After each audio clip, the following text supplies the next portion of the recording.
ربنا وابعث فيهم رسولا منهم يتلو عليهم آياتك ويعلمهم الكتاب والحكمة ويزكيهم إنك أنت العزيز الحكيم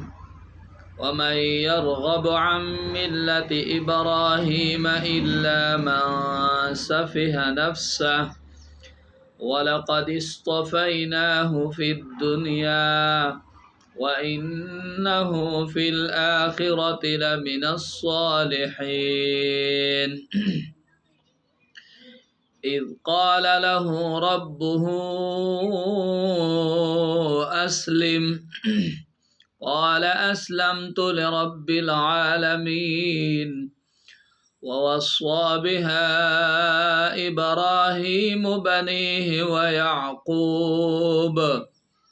يا بني إن الله اصطفى لكم الدين فلا تموتن إلا وأنتم مسلمون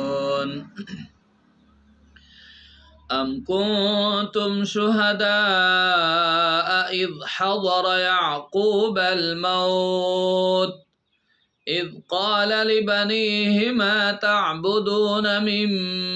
بعدي قالوا نعبد إلهك وإله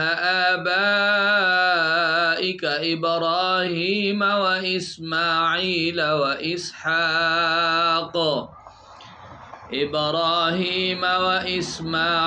وإسحاق إلها واحدا ونحن له مسلمون